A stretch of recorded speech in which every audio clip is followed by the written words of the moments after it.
Hello everyone, welcome back. Let's begin with the new question. The question says integrate x divided by 4x raised to 4 minus 2x square minus 3 dx.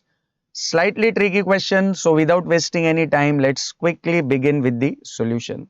First of all, जो भी हमें integrate करना है, let us consider that integration as I. So we have I equals to integral x upon 4x raised to 4 minus 2x square minus 3 dx. और dear students, इस question में सबसे पहले ये देखिए जो x रेस टू 4 है, इस x रेस टू 4 को हम क्या लिख सकते हैं, x स्क्वायर का स्क्वायर. यूजुअली जब भी इंटीग्रेशन में x रेस टू 4 दिखाई दे हम उसको क्या लिखेंगे, x स्क्वायर का स्क्वायर.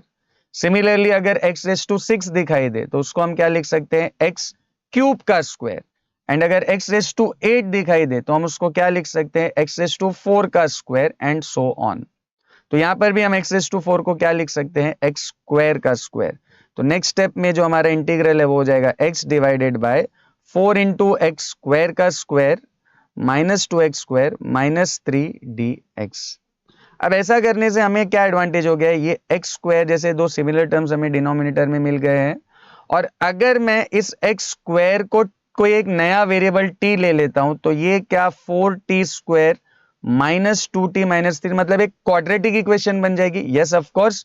तो इसके बाद हम क्या करेंगे, इसको एक क्वाड्रेटिक इक्वेशन बनाने के लिए, नॉर्मल क्वाड्रेटिक इक्वेशन बनाने के लिए एक्स स्क्वायर को क्या सब्सटीट्यूट कर देंगे, t.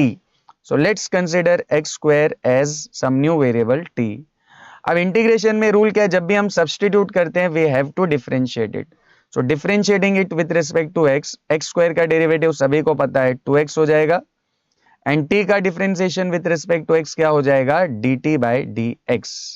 अब देखिए यहां पर ये जो x स्क्वायर था उसको तो हमने t ले लिया, तो डिनोमिनेटर आपका क्या हो जाएगा 4t square minus 2t minus 3.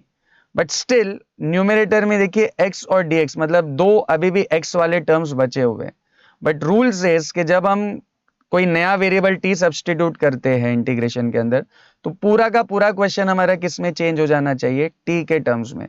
तो ये जो दो बचे हुए टर्म्स है x dx, इनको भी हमें किसी तरह किस में कन्वर्ट करना है, t के टर्म्स में.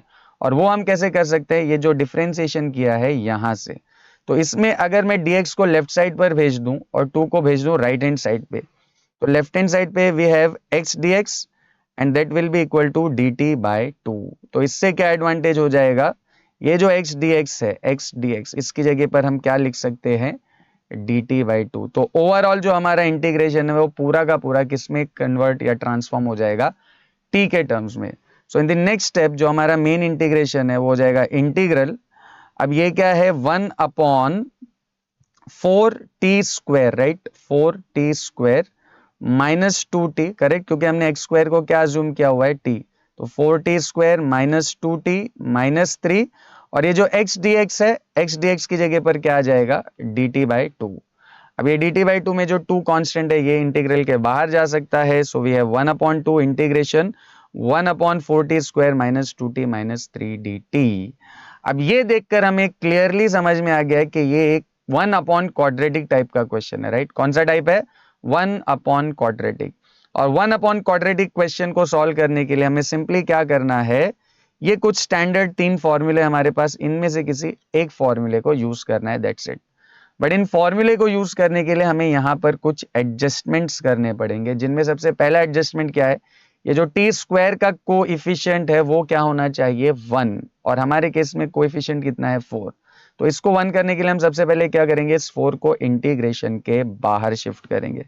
तो ये जो 1/2 है ये तो एज इट इज आ जाएगा, और इसमें से ये जो 4 हम बाहर ले रहे हैं तो वो भी 1/4 बाहर आएगा, क्योंकि 4 डिनोमिनेटर में से कॉमन लिया जा रहा है.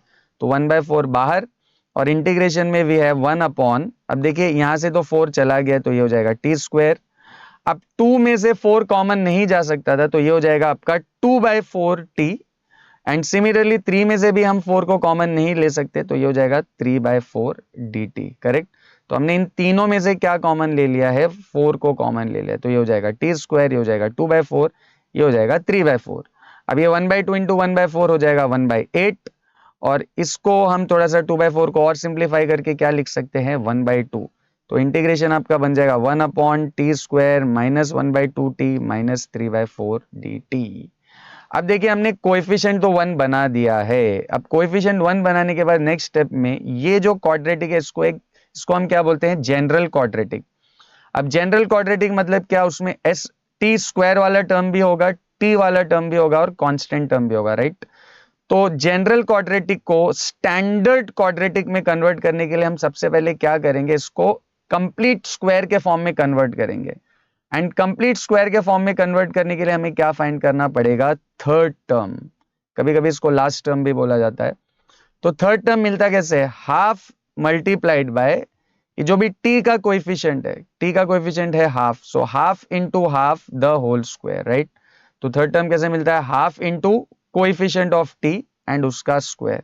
तो ये हो जाएगा 1/4 का स्क्वायर, एंड 1/4 का स्क्वायर मतलब 1/16। अब ये जो थर्ड टर्म हमें मिला है 1/16, इसको हमें क्या करना है, ये जो t वाले टर्म्स है इन दोनों में करना है ऐड, और ये जो कांस्टेंट टर्म है इसमें से करना है सब्ट्रैक्ट। तो चलिए करते हैं, ये 1/8 एज इट इज आ जाएगा, इंटीग्रेशन 1 अपॉन इन दोनों में मतलब T square minus half T में ये 1/16 हो जाएगा ऐड, और ये जो -3/4 कांस्टेंट है इसमें से यही 1/16 को क्या कर देंगे हम, सब्ट्रैक्ट। करेक्ट, बैलेंस करना है तो ऐड भी करेंगे और सब्ट्रैक्ट भी करेंगे। अब नेक्स्ट स्टेप में ये जो 1/8 है एज इट इज आ जाएगा, इंटीग्रेशन 1 अपॉन, अब ये जो हमने ऐड किया था इन दोनों टर्म्स में 1/16 को, ये ऐड करने का रीजन क्या था, ये जो हमारा ब्रैकेट है ये बन जाएगी एक कंप्लीट स्क्वायर। अब किसका कंप्लीट स्क्वायर, ये देखिए टी स्क्वायर में से आपको लेना है टी, फिर कौन सा साइन है, माइनस साइन, और ये जो टी का कोएफिशिएंट है हाफ, हाफ का जो है आपको हाफ करना है, टी के कोएफिशिएंट का हाफ, तो हाफ का हाफ हो जाएगा 1/4, तो t minus 1/4 the whole square. और इन दोनों को अगर हम सिंप्लीफाई करें, देखिए यहाँ पर डिनोमिनेटर 16 है, यहाँ पर 4 है, तो इसको 16 करने के लिए ऊपर और नीचे 4 से मल्टीप्लाई करना पड़ेगा, ये हो जाएगा 12 और ये हो जाएगा 16, सो -12 एंड -1, तो ये हो जाएगा -13/16 dt, correct।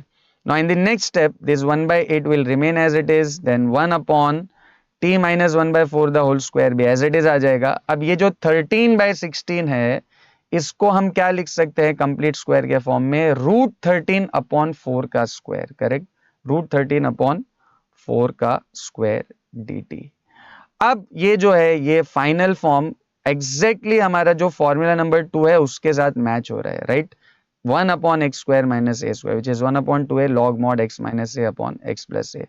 तो यहाँ पर x की जगह पे हमारे पास क्या है, t minus 1/4, और a की जगह पर है √13/4। तो सीधे सीधे हमें क्या करना है, ये फॉर्मूला अप्लाई करना है। तो ये 1/8 एज इट इज आ जाएगा, देन 1/2a, a की वैल्यू हमारे केस में कितनी है, √13/4, then log mod x minus a, x मतलब t minus 1/4, then minus a is √13/4 and divided by x plus a, again x की जगह पे क्या आ जाएगा, t minus 1/4 and plus a which is √13/4 and plus c। अब इसको simplify करेंगे, ये 8 into 2 16 और डिवाइड बाय 4, तो ये टोटल हो जाएगा 1/4 √13, राइट। सो 1/4 √13 लॉग मॉड, इसको 4 से क्रॉस मल्टीप्लाई करेंगे तो ये फाइनली बन जाएगा 4t। अब फाइनल स्टेप में ये जो t है, t की एक्चुअल वैल्यू वाज x², तो हम भी क्या करेंगे, t को x² से रिप्लेस कर देंगे। तो नेक्स्ट स्टेप हमारा क्या हो जाएगा, 1/4 √13, और t की जगह पर क्या आ जाएगा, x², तो हो जाएगा log mod 4x² minus 1 minus √13 divided by 4x² minus 1 plus √13 plus c। I hope this is clear to all of you. See you in the next video.